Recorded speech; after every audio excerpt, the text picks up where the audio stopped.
கோவை வேளாண் பல்கலை விடுதியில மாணவி சடலமாக மீட்கப்பட்டிருக்கக்கூடிய நிலையில இது தொடர்பா பெற்றோர்கள் குற்றச்சாட்டை முன் வச்சிருக்கிறத நம்ம பார்க்கிறோம். அவங்க தரப்புல இருந்து என்ன குற்றச்சாட்டை முன்வைக்கிறாங்க அப்படின்ற தகவல்களோட செய்தியாளர் கார்த்தி இணைந்திருக்கிறார். கார்த்தி, மாணவியினுடைய பெற்றோர்கள் என்ன சொல்றாங்க? இந்த விவகாரத்துல இப்ப இருக்கிற வரைக்கும் அந்த விசாரணையில என்ன சொல்லப்பட்டிருக்கு?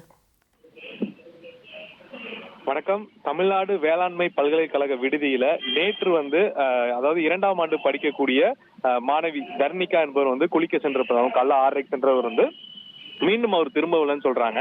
அதே சமயம் அந்த பாத்ரூம்ல பாத்தீங்கன்னா தண்ணீர் நீண்ட நேரம் வெளியே வந்துட்டேங்கிறதுனால அங்க இருக்கக்கூடிய பணியாளர்கள் அந்த கதவை உடைத்து அவங்க உள்ள பார்க்கும்போது அந்த மாணவி உயிரிழந்திருப்பதாகவும், அதாவது ஒரு தலை அந்த பக்கெட்ல இருந்திருப்பதாகவும் உடனடியாக அந்த மாணவியை மீட்டு அருகில் கூடிய தனியார் மருத்துவமனைக்கு எடுத்து சென்றிருக்காங்க. அப்போது அவர் ஏற்கனவே உயிரிழந்து விட்டதாக மருத்துவர் சொல்லிய பிறகு உடல் பிரேத பரிசோதனைக்காக கோவை அரசு மருத்துவமனை கொண்டு சென்று வச்சிருக்காங்க.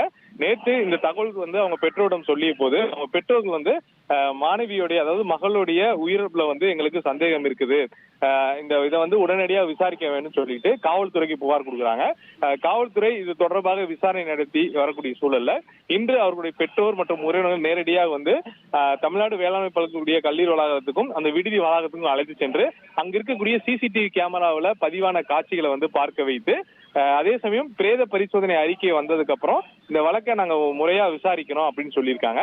ஆனா பெற்றோர் தரப்புல மாணவி குளிக்க சென்றாலும் வகுப்புக்கு ஏன் வரல, அதே சமயம் ஏன் அந்த வார்டன் அந்த கழிவுகளை முன்கூட்டியே போய் பார்க்கல, எங்களுக்கு இந்த மாணவியோடைய மகளுடைய உயிரிழப்புல எங்களுக்கு சந்தேகம் இருக்கு, இது முறையாக விசாரிச்சு நடவடிக்கை எடுக்க வேண்டும் அவங்க தரப்புல கோரிக்கை வச்சிருக்காங்க. காவல்துறையும் அந்த கோரிக்கையை ஏற்று இது முறையாக விசாரணை நடத்துவதா சொல்லியிருக்காங்க. கல்லூரி பல்கலைக்கழக வளாகத்தில் இருக்கக்கூடிய விடுதியில மாணவி சடலமாக மீட்கப்பட்ட சம்பவம் பரபரப்பு ஏற்படுத்தியிருக்கு. இது தொடர்பாக காவல்துறை வழக்கு பதிவு விசாரணை செய்து வருவது மிக முக்கியமாக பார்க்கிறோம். இனி செல்லும் இடமெல்லாம் செய்தி. தந்தி டிவியின் வாட்ஸ்அப் சேனலை ஃபாலோ பண்ணினா செல்ல இருக்கும் இடமெல்லாம் செய்தி. இதோ QR கோட் இப்பவே ஸ்கேன் பண்ணுங்க, ஃபாலோ பண்ணுங்க.